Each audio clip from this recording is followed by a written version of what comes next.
Convoca la Fundació Prudència Bertrana conjuntament amb la UOC, amb la Universitat Oberta de Catalunya, amb la intenció de destacar la millor iniciativa digital que promogui no només el gust per la lectura en català, sinó també ampliar el coneixement dels nostres autors a la xarxa, tant per la gent d'aquí com per els que són fora, autors i obres fets a Catalunya. La dotació és de 2.000 euros i per saber qui ha guanyat demanaria el portaveu del jurat, el senyor Josep Maria Fonolleres, que fugés per fer-nos la valoració i la lectura de l'acte, i aprofitaria també perquè pugin les persones que faran lliurement dels premis. En aquest cas, el senyor Carles Cigalés, vicerector de docència i aprenentatge de la UOC, i la senyora Dolors Vidal, patrona de la Fundació. Un fort aplaudiment per ells.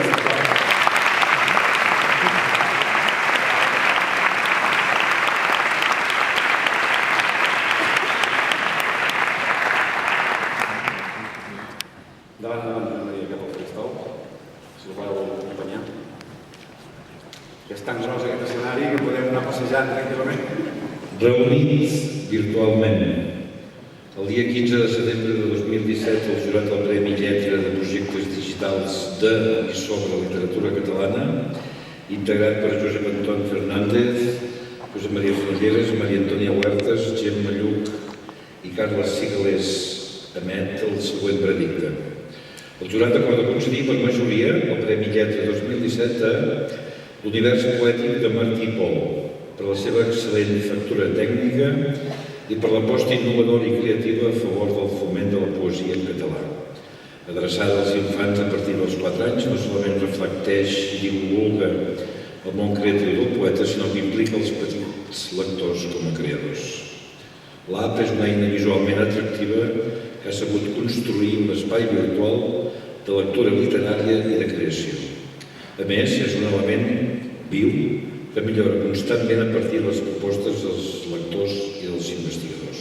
El jurat també vol fer esment de la pàgina El Biblionauta, que ofereix una mirada singular sobre el món de la ciència-ficció, i també de Bertrana de capçalera, una pàgina de la Biblioteca de UDG sobre Prudenci i Aurora Bertrana, que recull de manera exhaustiva les col·laboracions periodístiques dels dos escriptors. Recull el premi de la Fundació Miquel Martí i Pol, la directora d'aquesta app, l'Univers Poètic de Miquel Martí i Pol, Montse Queralt amb tot el seu equip, Roger Canadell, Vanessa Amat, Mimi Pagès, Marc Coll, Laura David i Laura Rodríguez. La Marabona de Montserrat.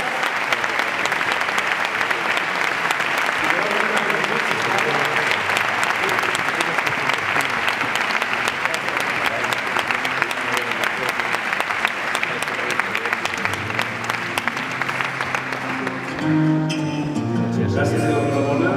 Deixa'm que t'acompanyi fins al faristol perquè voldria fer-te unes quantes preguntes sobre aquesta app, l'univers poètic de Miquel Martí i Pol. També eren unes imatges, ara mateix també el públic ens pot estar veient i tens els teus micròfons, Montse, enhorabona, al marge de tot.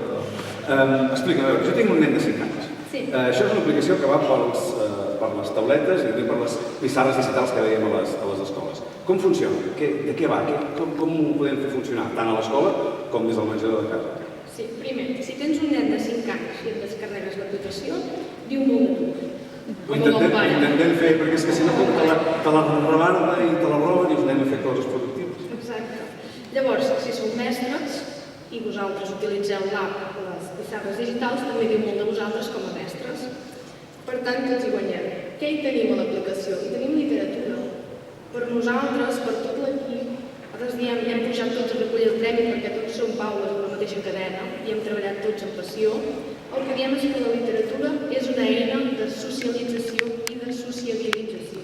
És a dir, si una persona llegeix literatura de qualitat, aquí ho sabem tot, t'estructura la ment, parles bé.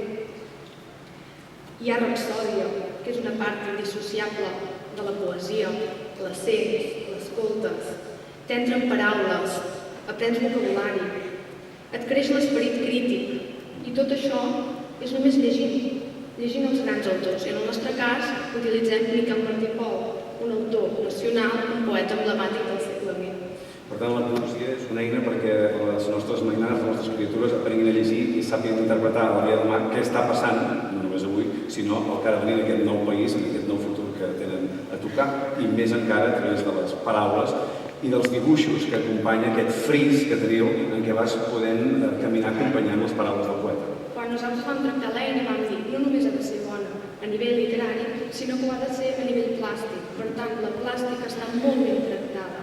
Tu pots veure una composició, està dibuixada de forma artesanal, ho ha fet la Dàlia millor, no pot ser aquí.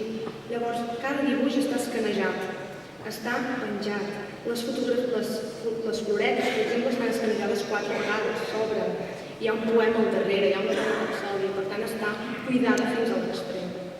Avui, en Roger aquest matí a la roda de premsa deia, citant algun cronògraf, deia, la nostra intenció és que es pugui habitar el planeta de manera poètica. Aquesta també és la intenció que teniu, suposo. Exacte, que la gent creixi i evolucioni a partir de la lectura. Nosaltres potser no en som prou conscients, però de seguida quan parles a algú veus una persona que porta llibres al darrere. Ets el que has llegit, ets el que menges.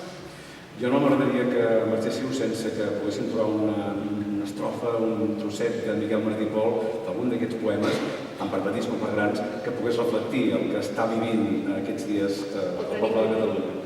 Ara, abans de res, vull donar les gràcies a tota la Fundació Prudència Bertrana, també el Premi Lletra. Per nosaltres és un goig, un honor, estem molt contents, moltíssim, i també vull donar les gràcies a les institucions que han fet possible un projecte com l'Univers Poètic de Miquel Martí i Pol, que és l'Ajuntament de Roda de Ter i sobretot l'Institució de les Lletres Catalanes. Per tant, per nosaltres, que hi hagi recolzament al darrere, en la cultura l'economia és important i hi ha moltes mancances, i per tant us donem les gràcies en aquest cas, perquè si no, no haguéssim pogut tirar endavant.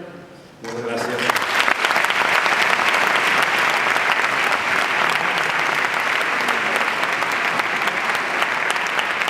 Crec que sí que podem recuperar unes paraules escrites per Miquel Martí i Pol que s'adiuen molt bé el que estem vivint aquests dies. Roger. No cal recordar ni cal explicar quina és la vigència de Miquel Martí i Pol en els nostres dies. Les xarxes en aquestes darreres hores van plenes de poesia.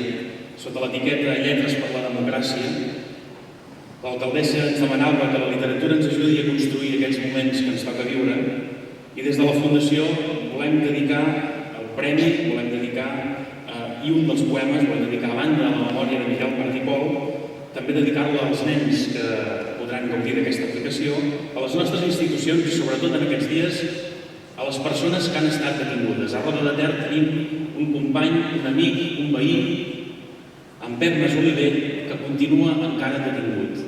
Per tots ells llegim aquestes paraules d'un poema del llibre 27 poemes en 3 temps de Miquel Martí i Pol.